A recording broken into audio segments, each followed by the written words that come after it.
चुनाव का बिगुल बज गया है। नेता वोट मांगने के लिए जनता के दरबार में हाजिरी लगाना शुरू कर चुके हैं। जनता उनसे हिसाब भी मांग रही है। जनता के सवालों और उसकी आवाज को नेताओं तक पहुंचाने के लिए लाइव इंडिया ने एक मुहिम शुरू की है, जिसका नाम है जनता मांगे जवाब। इस सीरीज में आज लाइव इंडिया की टीम बिहार के खगड़िया पहुंची है। देखते हैं कि खगड़िया में जनता किन वादों का हिसाब मांग रही है। भैया देख लिया है बहुत तेरी सरदारी रे, अब तो हमारी बारी रे ना। नमस्कार, मैं हूं अशोक राज और लाइव इंडिया की खास पेशकश जनता मांगे जवाब में हम आज बिहार के उस जिले में हैं जो जिला अमेरिका के बाद सबसे ज्यादा मक्का यानी मकई उगाता है और उच्च स्तर का उगाता है। इस जिले को 7 नदियों का ससुराल भी कहा जाता है और साथ ही इस बार काफी चर्चित चेहरा रामविलास पासवान का पैतृक गांव भी है, यानी हम बात कर रहे हैं खगड़िया जिला का। तो हम चर्चा शुरू करते हैं। सबसे पहले हम ये परिचय करा दें कि मेरी बाईं ओर यानी कि जो तस्वीर में देख रहे हैं ये महागठबंधन से जुड़े हुए लोग हैं और साथ में ये जो बीच में हैं वो जन अधिकार पार्टी के तरफ से हैं जो कि अपनी बात को रखेंगे, और इस साइड यानी कि जो अब तस्वीरों में हैं ये एनडीए के गठबंधन में हैं।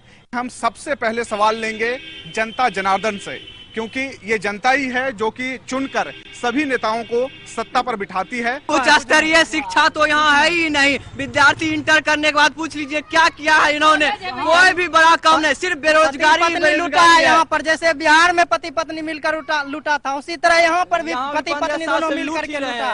कुछ महिला कॉलेज है, उसमें सिर्फ आर्ट की पढ़ाई होती है। क्यों? क्या छात्रा को पढ़ने का अधिकार नहीं है? साइकिल आप देते हैं, रोड नहीं बनाते हैं, रोड बनाते हैं तो उसमें गड्ढे रहते हैं। ये गड्ढे कौन भरेगा? जनता। उसके पेट में रोटी नहीं रहती है और आप साइकिल देते हैं। स्कूल जाओ, स्कूल में मास्टर नहीं है। साइकिल आप देते हैं लड़कियों को, छात्राओं को कि पढ़ें, सड़क नहीं है, उच्च शिक्षा नहीं है, और कॉलेज में अगर पढ़ाई होती है महिला कॉलेज में तो सिर्फ आर्ट्स की। ऐसा क्यों? देखिए, सबसे बड़ी बात तो साइकिल से आज पहले की स्थिति में आज की स्थिति में बिहार में बहुत फर्क पड़ी है, क्योंकि उस समय जो जितनी हमारी बहनें बहुत कम जाती थी स्कूल में, आज साइकिल की वजह से बहुत ज़्यादा जा रही हैं आंकड़े के हिसाब से। रही बात मान लीजिए उच्च शिक्षा का, तो उच्च शिक्षा की व्यवस्था हमारे नीतीश कुमार ने इस शासन में किया है। नालंदा विश्वविद्यालय का भी उन्होंने इंटरनेशनल विश्वविद्यालय का ठीक किया है। उसके बाद किशनगंज में भी अभी हाल फिलहाल उन्होंने उद्घाटन उसका किया है। सवाल आपसे, जो आप कह रहे थे कि मुद्दा भटक रहा है या भटकाया जा रहा है, क्या आपके मुद्दे हैं? नालंदा में नालंदा विश्वविद्यालय को दर्जा दिया गया। हम खगड़िया की बात करते हैं। आजादी के बाद आज तक सबों ने बिहार में बारी बारी से राज किया है। आपका भी शासनकाल चल रहा है, आपने खगड़िया को क्या दिया? ना तो कोई मेडिकल कॉलेज है, ना कोई तकनीकी कॉलेज है, उच्च शिक्षा भी नहीं है। यहाँ मक्का का उत्पादन सब ज्यादा होता है। नीतीश जी आए थे, हमारे मुखिया जी थे उस समय, बोले थे स्टार्च फैक्ट्री खुलेगी। कहाँ गया स्टार्च फैक्ट्री? किसानों के लिए क्या है? सिर्फ परिवार का विकास होता है, चाहे रामविलास पासवान जी का परिवार हो, चाहे हमारे रणवीर यादव जी का परिवार हो। रामविलास जी भाई को, बेटे को, भतीजे को बढ़ा रहे हैं। रणवीर जी अपने बढ़े, पत्नी को बढ़ाए, दूसरी पत्नी को भी ले आए, उसको भी बढ़ा रहे हैं। लेकिन जिला की तरफ नहीं देखे। ये आरोप सीधा एनडीए और उनके गठबंधन को है कि रामविलास पासवान आपके साथ हैं और ये दावा कर रहे हैं कि 40 सीट जीत कर लाएंगे। तो फिर ये आरोप क्यों कि जो जिला उनके पैतृक है वो रोना रो रहा है विकास का, और विकास पुरुष मोदी जी हैं? ऐसी बात नहीं है। रामविलास जी जब सरकार में थे तो खगड़िया में अपने स्तर से उन्होंने विकास का काम किया था। क्या क्या किया? आज खगड़िया को मॉडल स्टेशन का दर्जा रामविलास जी जब रेल मंत्री थे तब मिला था। आप जब बोल रहे थे तो मैं चुप था, कृपया सुनने का प्रयास करें। और आज खगड़िया में टीडीएम ऑफिस है तो वो रामविलास पासवान जी का दिया हुआ है।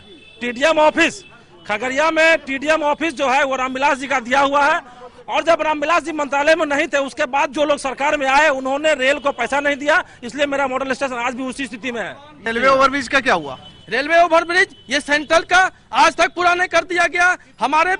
हमारे सांसद थे दिनेश चंद्र यादव ने कई बार सांसद ने मुद्दा उठाए, लेकिन आज यहाँ पे लोजपा के सांसद हैं, अभी तक पूरा नहीं किया गया। उनसे पूछा जाए। ओवरब्रिज का काम पूरी गति से चल रहा है। उसमें राज्य सरकार को जमीन अधिग्रहण का जो मामला था, वहाँ पर अतिक्रमण का मामला है, और अतिक्रमण का मामला इनके जिम्मे आता है। जगह खाली करके हमको ये देंगे। हमने उसमें पैसा दिया और काम बहुत तेजी गति से चल रहा है। बिहार सरकार आज तक जमीन उपलब्ध नहीं करा रही है, जिससे आज इतनी दिक्कत हो रही है ओवरब्रिज बनाने में। मैं पूछना चाहता हूँ कि हमारे भैया ने कहे कि हमारे कहते साइकिल किसी छात्रा को साइकिल मिलता है, और साइकिल के ही लोग से स्कूल जाते हैं। मैं पूछना चाहता हूँ इनसे, क्या साइकिल ही पढ़ाई करेगी कि छात्रा पढ़ाई करेगी? जिसकी सत्ता को अंत करके 15 साल में राजद के शासन को अंत करके ये लोग सत्ता पर आए, जंगल राज करके, आज उनको उनमें क्या दिख गया जो उनके गोद में जाके खेलने लगे और उनके साथ रहने लगे? ये क्या तरीका? गठबंधन राजद का और नीतीश जी का।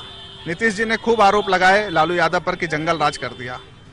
फिर आज क्या मोह भंग ऐसा या फिर मोह है कि आप उन्हीं के साथ सत्ता पे आने के लिए व्याकुल हैं? देखिए, हम कहना चाहेंगे कि राजनीतिक रूप में, राजनीति में कोई अछूत नहीं होता है, सीधी सी बात है।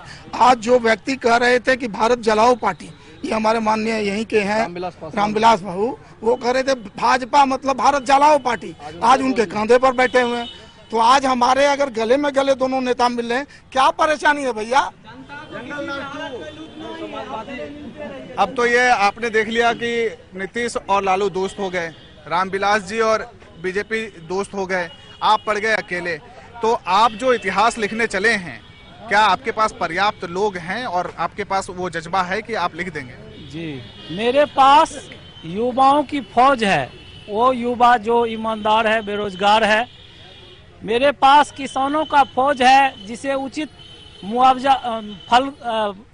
ये फसल का उसको ये नहीं मिल रहा है। मेरे पास गरीबों का फौज है जिसको आज तक न्याय नहीं मिला, जिसको आज तक राशन की राशन और ये घर नहीं मिला। मैं उसके सहारे जाति और धर्म से अलग होके मैं इन दोनों के खिलाफ जनता के बीच जाऊंगा और जनता का विश्वास, मुझे पूरा विश्वास है कि जनता हमें स्वीकार करेगी। जन अधिकार पार्टी दावा ठोक रही है कि उनके पास फौज युवाओं का, किसानों का और बिहार में रहने वाले सभी लोगों का है।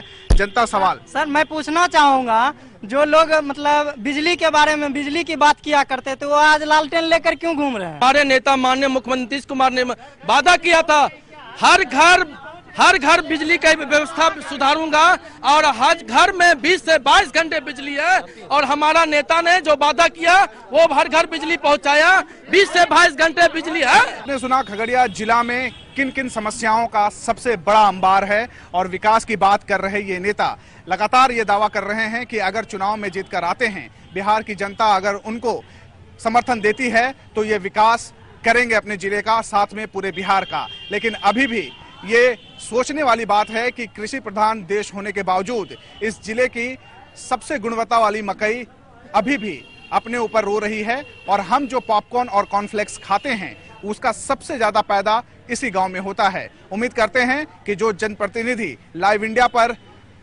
दावा कर रहे हैं वो जीतने के बाद भी अपने बातों पर कायम रहेंगे। कैमरा पर्सन रंजन चंद्रा के साथ अशोक राज, इस वक्त बिहार के खगड़िया जिला से। भैया देख लिया बहुत तेरी सरदारी रे, अब तो हमारी बारी रे।